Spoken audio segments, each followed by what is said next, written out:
While the American government hasn't yet confessed to its mysterious men dressed all in black visiting UFO eyewitnesses or what's really going on in Area 51, what it has revealed last month isn't that far off, leaving us one step closer to knowing the whole truth. On December the 16th, 2017, the New York Times and Politico revealed that in response to questions from them, Pentagon officials acknowledged the existence of the secretive Advanced Aerospace Threat Identification Program, part of the Defense Intelligence Agency. The program essentially investigated reports of unidentified craft reported by military personnel with a view to analysing their potential threat. At least that is how it was sold to the American military. According to the New York Times, the AATIP was started in 2007 at the request of Harry Reid, a Nevada Democrat senator. Mr. Reid said that in 2007 his friend Robert Bigelow, owner of the Bigelow Aerospace Company, was approached by an official from the Defense Intelligence Agency in regards to starting a UFO research program. When Mr. Reid was informed of this, he agreed that the federal government should be talking to military service members and taking the research of unidentified craft more seriously. He stated that he also wished to create a place where service members could report their sightings without fear of being stigmatized.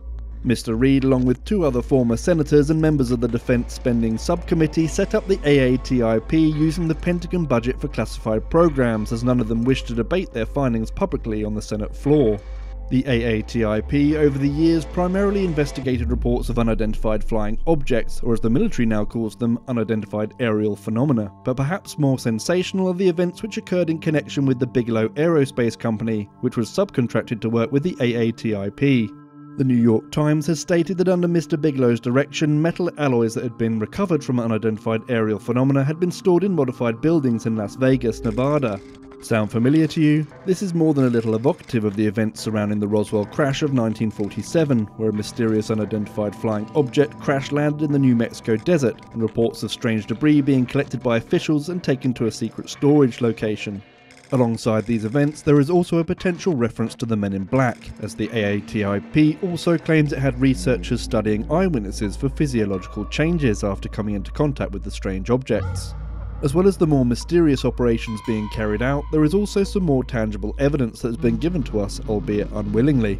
The Department of Defense has stated that the AATIP was shut down in 2012. They said that there were other higher priority issues that merited funding. However, the New York Times states that the Pentagon merely pulled the funding for AATIP, and the program itself still ran for a further 5 years while Defense Department officials carried out departmental duties concurrently. In October of last year, the then head of AATIP, Mr. Louis Elizondo, resigned from his position owing to what he had claimed was unnecessary levels of secrecy.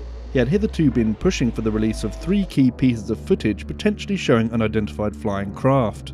The first of which was leaked to the Public Benefit Corporation to the Stars Academy of Arts and Science. Filmed in 2004 from the military carrier the USS Nimitz, it appeared to show an unidentified craft travelling at speed.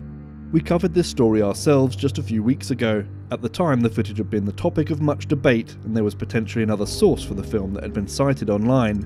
We analysed that footage, and our own findings showed that while we could see the footage had not been tampered with, it remained inconclusive, owing to the mystery surrounding its release. Armed with the new information of Mr. Elizondo's involvement with a secret government UFO research department, we have looked closely at the second piece of footage that the To the Stars Academy has released. Although the Pentagon has not revealed when and where it was taken, it shows footage from a Navy FA-18 Super Hornet infrared camera, apparently showing a glowing aircraft travelling at high speed and rotating. This new footage is indeed impressive. The 2 pilots' chatter has also been recorded, and we hear them theorise that it could be some kind of drone, but they seem to move away from that idea quite quickly. Dude, this is a fucking drone, bro. There's a whole fleet of them. Look on the ASA. My gosh. They're all going against the wind. The wind's 120 knots to the west.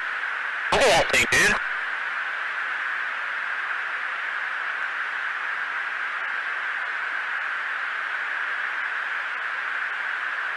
That's not our LNS stuff, is it? It's not. That is an LNS, dude.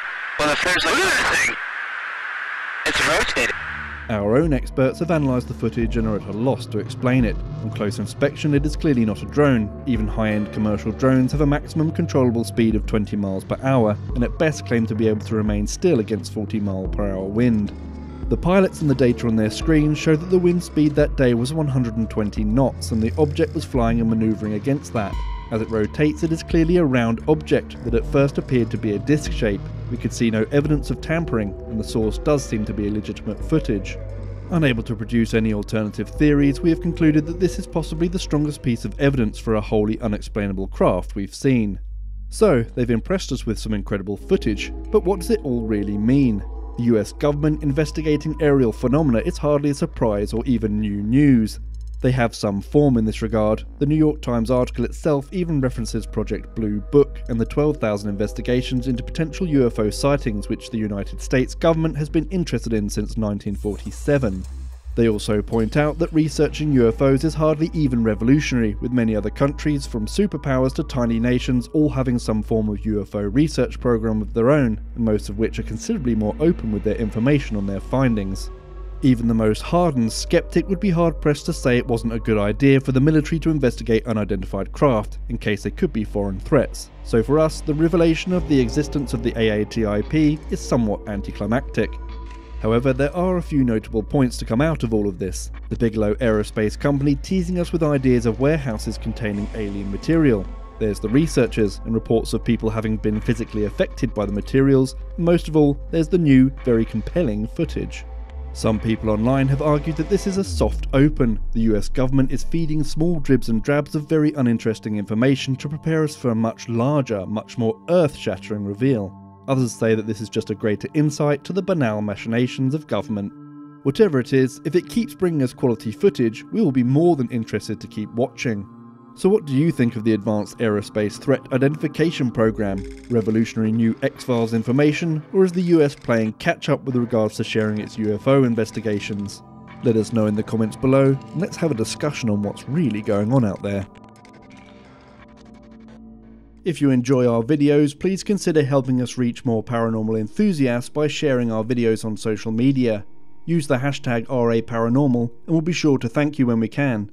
If you've shared our content elsewhere, please drop us an email so we can pass on our thanks. Also, don't forget to like and subscribe, and we'll see you next time.